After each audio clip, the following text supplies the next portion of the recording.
Good morning students. Last time हमने ये देखा था classification of disease. Classification disease में हमने दो टाइप की डिजीज़ पढ़ी थी और एक्वायर्ड में आपको ये बताया गया था कि इन्फेक्शियस एंड नॉन इन्फेक्शियस आने वाला है। अब हम करते हैं इन्फेक्शियस एंड नॉन इन्फेक्शन। ध्यान से देखिए, इसका दूसरा नाम क्या है? Communicable and non communicable disease. तो सबसे पहले इन्फेक्शियस, जैसे नाम से ही पता चल रहा है, इन्फेक्शियस या कम्युनिकेबल मतलब जो एक से दूसरे में पहुंच जाएगी, जो एक से दूसरे में पहुंच सकती।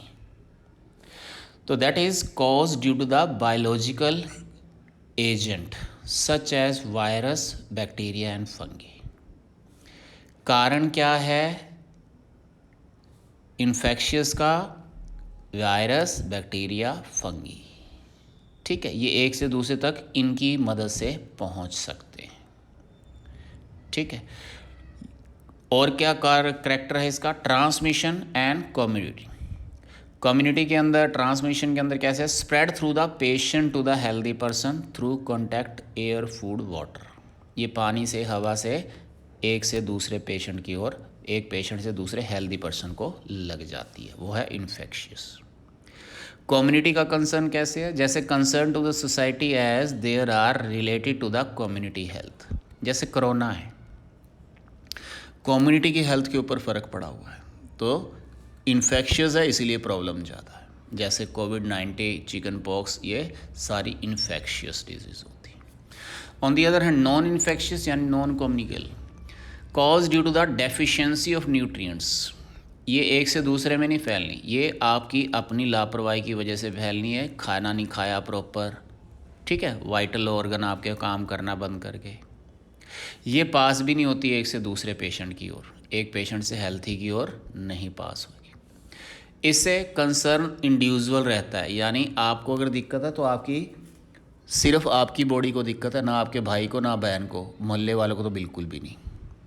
हार्ट डिजीज़ इसका एक एग्जाम्पल है। जैसे हार्ट की बीमारी है तो वो आपको ही है, कम्युनिकेबल नहीं होएगी, वो किसी दूसरे को नहीं जाने वाली। खाने पीना जिस हिसाब से रखेंगे आप, उस हिसाब से बच सकते हैं हम इनसे। एक वर्ड आता है इस चैप्टर के अंदर, पैथोजन। पैथोजन क्या होता है? जो डिजीज़ कॉजिंग ऑर्गेनिजम्स होते हैं उनको पैथोजन बोला जाता है, जैसे वायरस, बैक्टीरिया वगैरह। उसी से रिलेटेड अब सिस्टम आता है कि मेन नाम आपको याद होने चाहिए, कॉमन डिजीज़ और उनके कारण क्या है। जैसे कॉजेज़, फैक्टर वगैरह क्या है? वायरस अगर पैथोजन है, वायरस से कौन कौन सी बीमारी हो सकती है, ये आपको बच्चे याद रखने हैं। छोटी छोटी चीज़ें हैं, इंपॉर्टेंट है, 1 मार्क्स में पूछ लेता है। तो वायरस से कोविड-19, AIDS, rabies, hepatitis, polio, small pox, influenza, dengue वगैरह याद रख लेना कि वायरस से ये बीमारियाँ होती हैं। बैक्टीरिया से TB, pneumonia, tetanus, typhoid, cholera, diarrhoea, एक्किन। एक्किन वगैरह क्या होता है? छाले वगैरह आ जाना। तो ये बैक्टीरियल इन्फेक्शन होते हैं। ये दोनों तो मोस्ट इम्पॉर्टेंट हैं, याद रख लेना। इम्पॉर्टेंट इस वजह से भी है क्योंकि मिक्स कर देते हैं बच्चे कि इसको इसमें से नाम बोल देता है, इसका इसके नाम से। तो कुछ चीज़ें जैसे कोविड-19, ये तो खैर अब ज़िंदगी भर याद रहेगा आपको कि ये वायरस से होता है, इसीलिए तो इसकी मेडिसिन भी नहीं बन रही। क्यों नहीं बन रही वो भी अभी इस चैप्टर में सीखोगे। दूसरा, अगर कॉजेज पैथोजन फंगी वगैरह है तो उससे रिंग वॉर्म, जैसे दाद खाज नहीं हो जाती बाजू पे, हाथ पे कोई निशान से बढ़ने शुरू हो जाते हैं, ये सारा कुछ है इसकी वजह से। प्रोटोजोआ से, जैसे मलेरिया, काला अज़र, स्लीपिंग सिकनेस, ये बीमारियां फैलती हैं प्रोटोजोआ से, जिसमें मलेरिया तो आपका बहुत कॉमन है, याद भी रहेगा। वॉर्म्स वगैरह, एस्करीज वगैरह होती हैं जो ये पेट के अंदर प्रॉब्लम आनी शुरू हो जाती है, उसकी वजह से भी हो जाता है। वॉर्म्स के अंदर ये याद रखना, मेन आपके ये दोनों हैं बीमारियां, इनकी याद रख लेना। बाकियों के तो आसान आसान भी हैं, ये मिक्स हो जाते हैं। इसके बाद हम करते हैं कि organ specific and tissue specific manifestation, कि कौन सी बीमारी किस तरफ से एंटर करती है और उसको टारगेट एरिया कौन सा होता है। जैसे कोई नाक से एंटर कर रही है बीमारी, कोई मुंह से एंटर कर रही है, तो उसकी टारगेट एरिया बीमारी क्या होएगी। तो ध्यान से देखना, the virus that caused command cold, the virus that causes common cold, जो कॉमन कोल्ड क्रिएट करता है वो एंटर करता है आपके नाक से, enter through our knows. Virus से होता है कॉमन कोल्ड, ठीक है।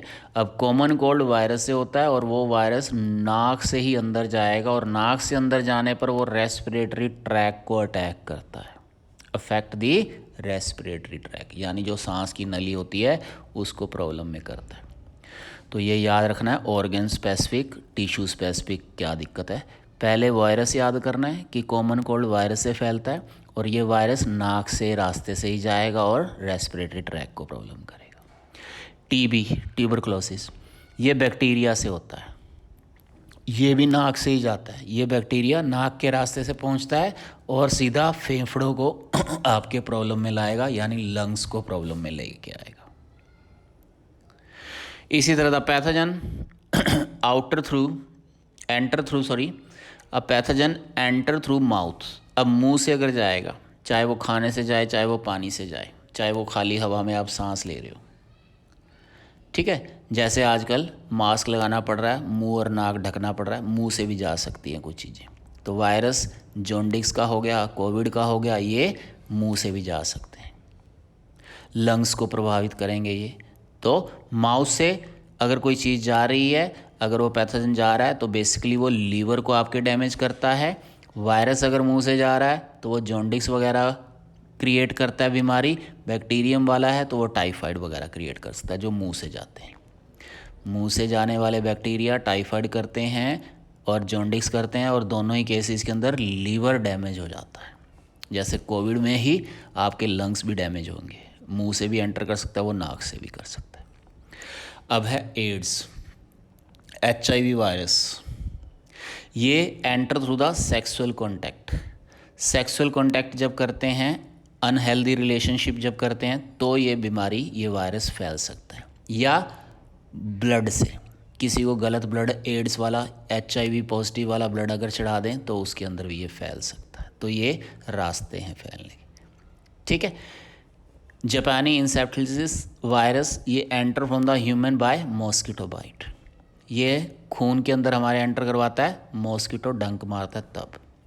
मलेरिया प्रोटोजोआज वाला है, ये भी मॉस्किटो बाइट से होता है और ये हमारे लीवर को डैमेज करता है, लीवर को अफेक्ट करता है।